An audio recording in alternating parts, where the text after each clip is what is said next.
Hey, hey, hey, we are back. And just in case you forgot, well, I'm Kara. And I'm Jenny.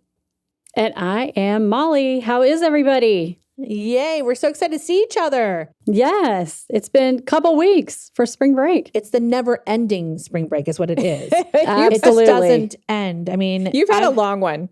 I've had 2.5 weeks. Well, Jenny, now your husband's on spring break, right? He's on spring break this week, but my kids were on spring break last week. And Molly, your kids are on spring break now? Yes, Jackson is on spring break right now. Today was the first full day. It's never ending. It's really not a spring break. It's a spring month. I think that's what we need to tackle. But I have to tell you, so I spent, as you know, my spring break, most of it, majority of it in Florida. Right. Mm-hmm. And this big debate came up and I could not wait to share it with you ladies. And it took a lot not to text it. I cannot wait to hear what the debate is. So I have to sleep cold. Now, yes, I have to sleep cold. And I know you can say, okay, as a woman in her 40s, but it's always been that way for me. It's nothing to do with the fact that, perimenopause or anything. It literally, I have to sleep cold. Wait a minute. When you say cold, what is the temperature? Are we talking like 60 degrees cold? Are we talking about 68 degrees cold? Like, what are we talking? I mean, listen, if I could have my way all the time, I would be a solid 68, 69. Okay. But if it is over 70, I feel like I'm totally uncomfortable. And I don't know what it is, but I'll tell you, my family likes to have the AC really cold too, growing up in Chicago. Mm-hmm. And Brian, it's funny because I've never spent that long of a period of time or when it's warm outside to see where his I don't want it that cold at night comes from, but it comes from his family. So at night, it was like a 74 setter, right? Oh, yeah. I'd be butt naked. I would be butt naked. Yeah, exactly. So I was like, I'm in someone else's home. I mean, even though I consider my in-laws, like my second mom and dad, I'm also like, I can't go out there and just like change the thermostat. But like with the second night, I was like, Brian, you have to pull it down. Like I can't sleep. Like I physically can't sleep. And he's like, what? That's because your family likes to keep it freezing cold. I'm like, I don't know. I think this is like a real debate. So cut to like the third night, we're out with his friends. And I decided to tell a story. And they're like, how is everything going? Blah, blah, blah. I'm like, well, I'm sneaking out like a ninja in the middle of the night to turn out the thermostat. Because when I asked like to Brian and his parents, turning it down, it's like, well, don't worry, we'll set it at 72 at night. And I'm like, no, it's got to be like, at least, a 70. So I bring this up with him and his friends, and he thinks they're all going to be like, Floridian saying like, oh yeah, same here. Only one friend was like, yes, I'm like 75, 74, 75 all the time in my house. The other friends were like, no, I got to be like 69, 68. So this debate about the AC and sleeping like erupted, and it was hilarious. Like literally we were going back and forth on how we like to sleep and what we need in our home. But here's what makes me laugh even harder about my husband. He will wear shorts, outside in his Birkenstocks if it is like 60 degrees here in LA. And I'm like, put some pants on, right? So it's not that he's always like, cold or something, because some people just are colder, right? Mm-hmm. It's literally at night in bed, he does not want a blaring cold. So Jenny, how do you like to sleep? Well, definitely naked because I hate being hot. And it needs to be Is the that temperature. really why you are naked? Is it because you hate being hot, or do you just like to sleep naked? Well, I do like to sleep naked. I like everything to air out, if you know what I mean. But I do like to be a little cold in the house. And I think there are some studies, if you remember maybe from when your kids were little, and the kids sleep better when it's a little colder in the house. And the doctors will tell you that. Yes. So it's a scientific fact that they do sleep better. But and I have more to say about that, but I want to know what Molly, what is your AC temperature at night? Okay, so I am also a naked sleeper. I cannot stand to have clothes on. What do you guys do when your kids run in the room? I mean, that's my whole thing. I would love to just not, because I'm so hot. We don't have kids that run into the room anymore. Yeah, you're right. You have teenagers. They're not going to run in your room. Yeah, but we always, I have a robe or something that's nearby. Yes. If I need to grab it. An emergency robe. Like we'll have it at 69 or 70. But my thing is I have to have airflow. Yeah. So I need to have a ceiling fan running. Otherwise, I feel like I can't breathe at night. Yeah. So for me, the ceiling fan is the most important part of it. Well, that's you have to true. have the airflow. Because if I had a ceiling fan, I probably could have even survived a little better of having the airflow. But there's all these studies of some people get colder easily, and that's not what we're talking about. Again, my husband wears shorts when it's 60 degrees out, and I tend to get colder. Like I go out, it's 6 degrees here in LA, and I'm in a turtleneck, you know what I mean? And my Uggs. Right. So it's really about my sleep habits. And Jennie, you're right. It goes back to the fact that studies show that you go into REM sleep faster if it's colder. And there's all these studies that say that sleeping colder, not only that, it can help prevent diabetes. It promotes better like circulation. And the WHO organization will say like, you don't want to go too cold, but what they say is like, make sure it's not below 64. So they're not talking about 68 or 69. 64 degrees, I agree, is a little insane to sleep in. But all these studies showed that there were so many benefits to actually sleeping, where it's really cold. And I want to give you the top 5 if that's okay.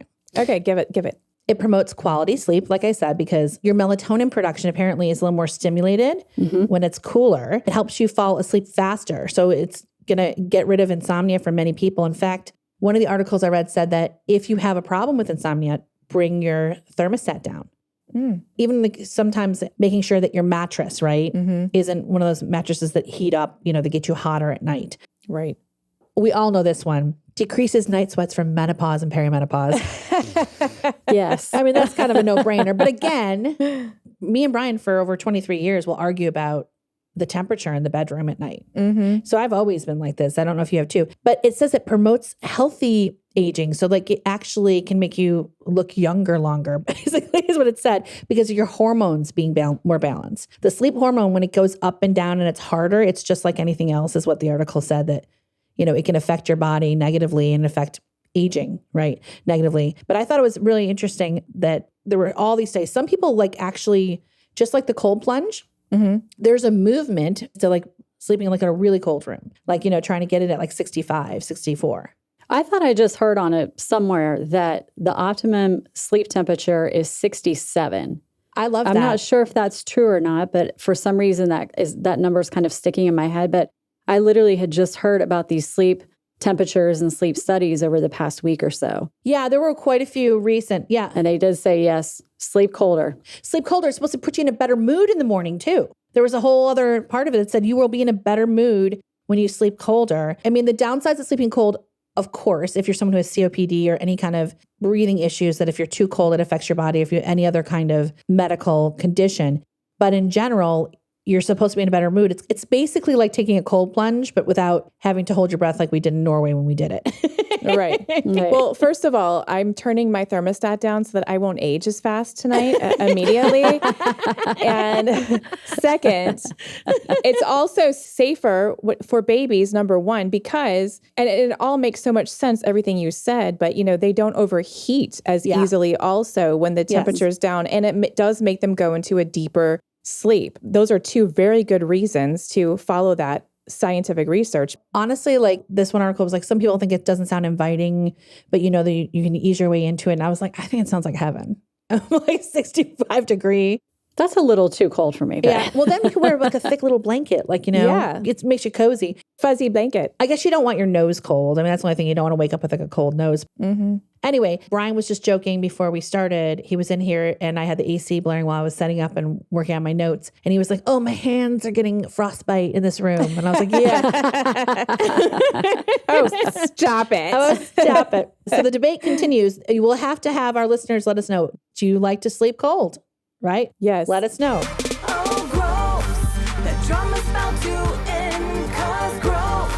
Stop asking for a friend. Taboos. Icky's what we do. It's just science. Yeah, it's not so weird.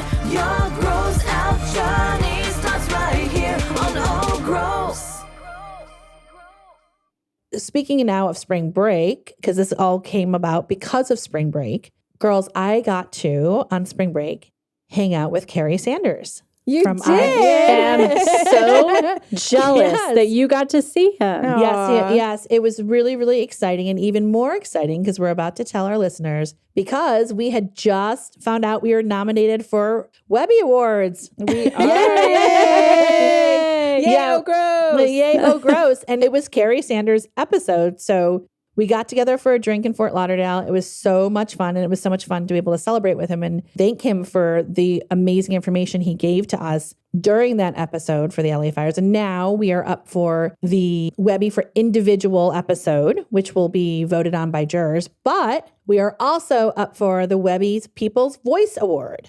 Yay! Amazing. Go, oh, gross. Go, oh, gross, which means that our listeners can vote for us. Yes. Yes, please get out there and vote. And we love Kerry, and we love that it's this episode, right, girls? We do. Yes.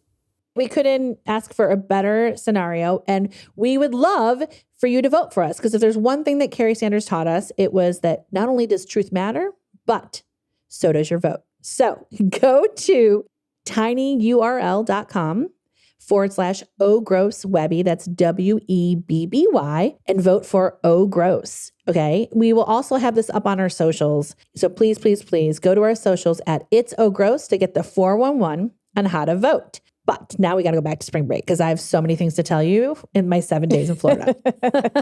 So after the debate of the AC, which went on all week, which we were all laughing. And by the way, Brian's friends even said, you guys got to talk about it on the podcast because it turned into such a split table of who were the cold sleepers. Was it split between males and females? Was it split like No, old that versus young? Like, how is it split? that's a really good point because out of his male friends, they were definitely split down the line. There were 2 male friends that were like, I like a 74. One was like a 75, right? Oh, wow. And then Okay. there were males on the other side that were with me and like, no, cold. I could not find any correlation of sex or size or height or anything. It was really funny how it was split completely down the middle. It's just people like to sleep differently. Yeah. Are they used to being hot, though, because they're in Florida?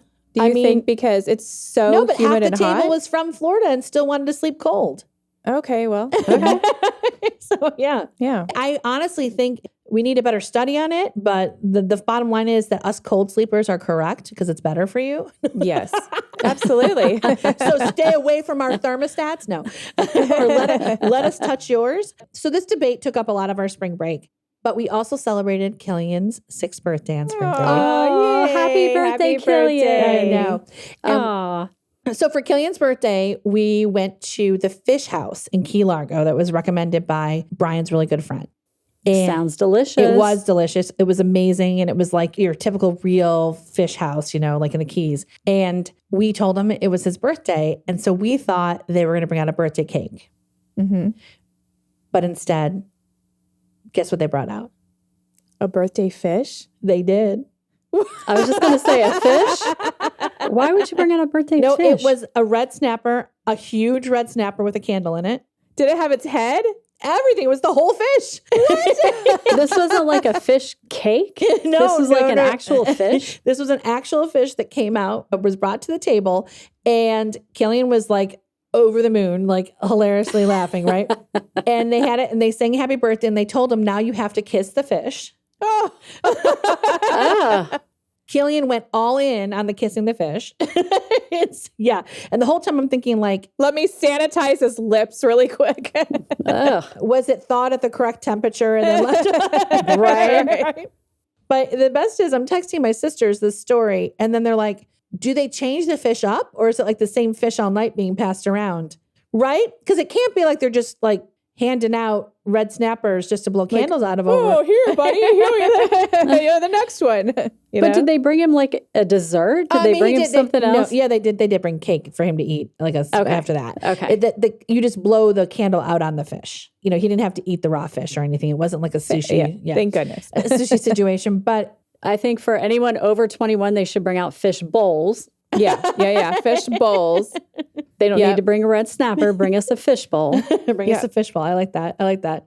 Did you get a picture of this? I did. I got a picture of it, and we will definitely. Can we put it on the website? We will Can put it on our definitely website, put it up please? on the website. I think I might even have a video. Okay, cool. But I will say it was an amazing restaurant. But we were laughing so hard about the fish. So that's all my spring break stories. Don't know what you got, Jenny, but that's my elevator spring break. Well, my boys had to come to work with me a couple of days during their spring break. But then at the end of the week, we went to the Minecraft movie. Was it good? It was really good. And they really enjoyed it. And Shawnee, my just turned 5-year-old at the end of November, and David actually just turned 7 last weekend. So they're really excited. Shawnee needed to poop. And he was so excited before the movie, he would not poop. Wouldn't poop at the theater. And by the way, BTW, I let them go in the men's bathroom for the first time ever by themselves. That's a big deal. At the movie theater. So I stood huge. right outside the door. But they were fine. They washed their hands, came out. He needs to poop on the way home. I'm like, okay, you have to poop. You've been holding it in all day because you've been so excited. We get home and he's like, Mom, can I use the bidet? Sure, you can use the bidet. We've been over how to use the bidet. So I said, well, just call me when you're done so that I can make sure you turn it on correctly. So I'm kind of waiting out in the hall, trying to listen for him because next year's kindergarten, we've got to be able to do everything in the bathroom by ourselves. Does his kindergarten have a bidet? Does not have a bidet.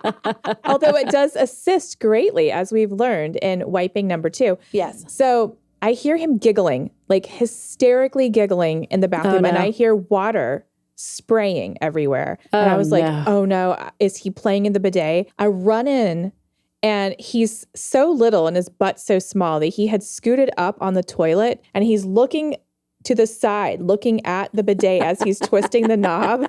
And the water is spraying everywhere.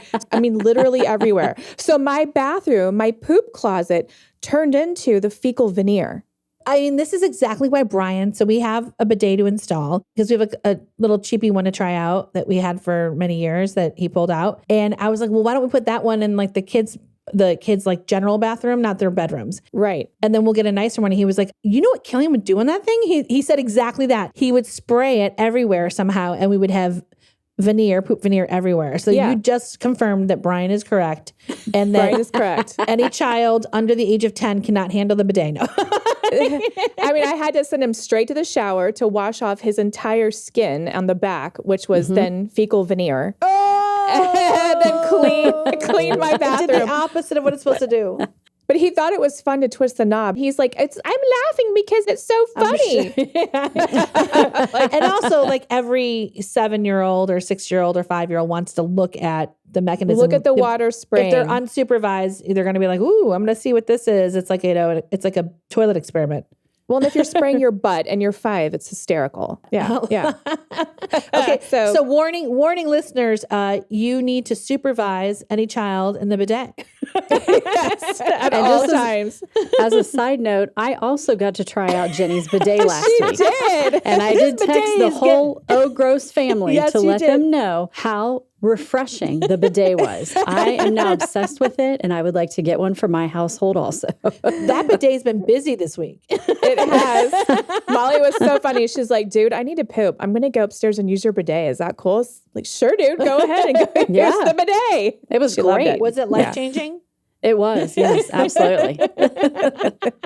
So everyone, for spring cleaning, get yourself a bidet. Yes.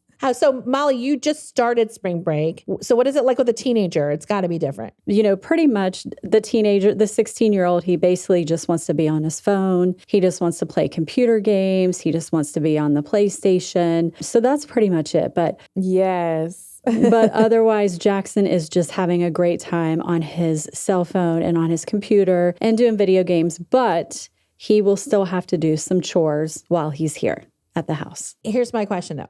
I'm thinking like when I'm 16, like, is it sort of like, will he change his clothes every day or wear the same pajama? You know what I'm saying? Like, is there any sort of like funk that happens? Well, Jackson's not your normal 16-year-old when it comes to cleanliness. He likes to take showers. Good. He likes to Oh, have good. clean clothes on. He likes to wash his hands. His room, on the other hand, is a complete disaster area. We will be doing some laundry here this evening and trying to get other things cleaned up. At least, well, the room, you might be afraid what to find at the end of the week, but it sounds like at least he won't be dirty. Yes. And he also wants to go see the Minecraft movie. So we may have to have a field trip this week to see it. Yes. Was it good?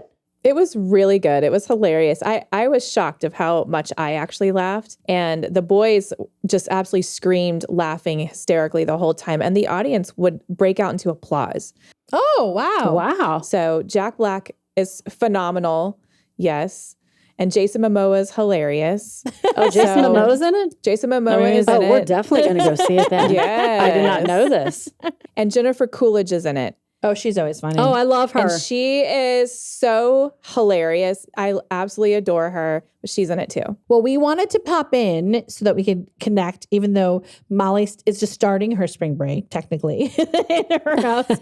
And we will definitely be back next week, but, to our normal style of programming. But we want to hit home once again that we're super excited about our Webby nomination. And I think this episode is just so special because you guys all rallied behind us when we were dealing with the fires in LA and being evacuated. And we were like, hey, we still got to do an episode. And we were able to connect with these experts, Kerry being one of them, and really get great information out there, not just for fires, but for other things. And I think that if you haven't listened to the episode, people need to and know that there's some really great takeaways in it. So one of the things that I absolutely loved about this episode was Kerry's go bag essentials. Yes. One of the things that really got me was when he was talking about the steel toed boots with the steel bottoms. So that's something that I don't think I would ever have thought about, but you don't think that you're walking through debris like glass and nails and things like that. And those can easily go through just a pair of regular work boots. So imagine. And when we were in Florida, I thought about that because we went on one of those, I don't want to say swamp tours, because as I learned, the Everglades is not the swamp. It is a big, wide river. But we were on one of the alligator tours. And for some reason, there were all these nails that had, been left there. And I was thinking, after a hurricane, after a fire, after an earthquake, right? All that kind of debris that can be around if you have to leave. And even if you don't have steel-toed boots or you wouldn't own those, like you were saying, worker boots or some sort of thick shoe, right? Some sort of thick shoe, not your typical tennis shoe in your bag or a flip-flop that you're going to run out with. Right. Is to have a real sturdy footwear in your bag so that if you need to walk, through things, you can. I thought that was really smart too.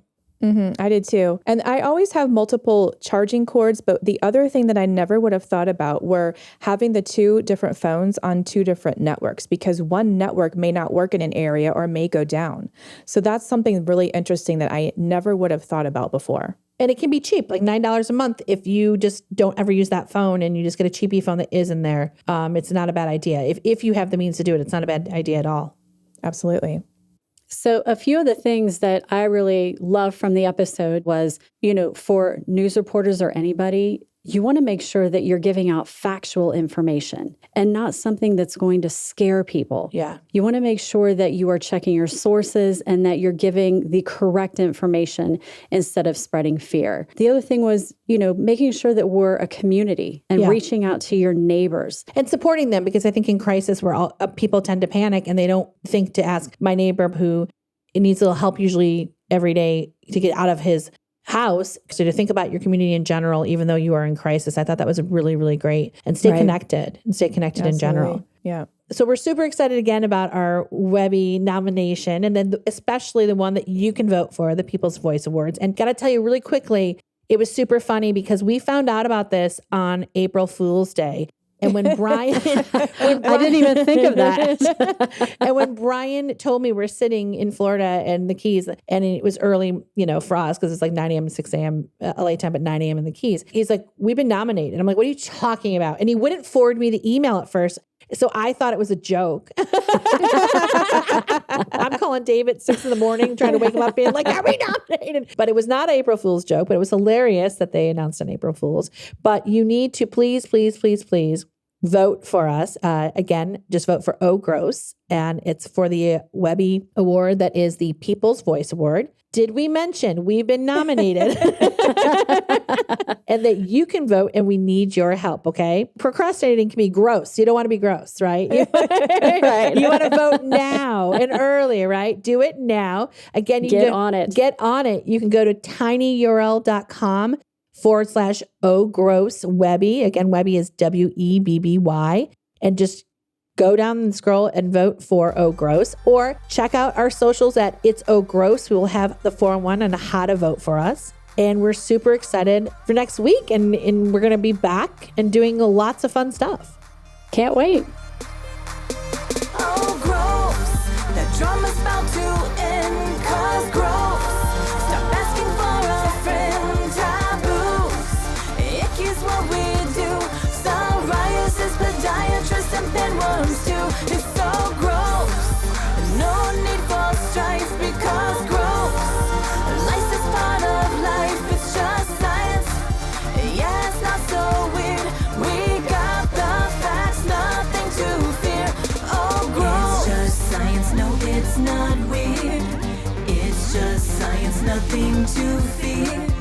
It's just science, so wipe those tears. It's boogers and rash and that sticky scratch. Oh, gross. That drama's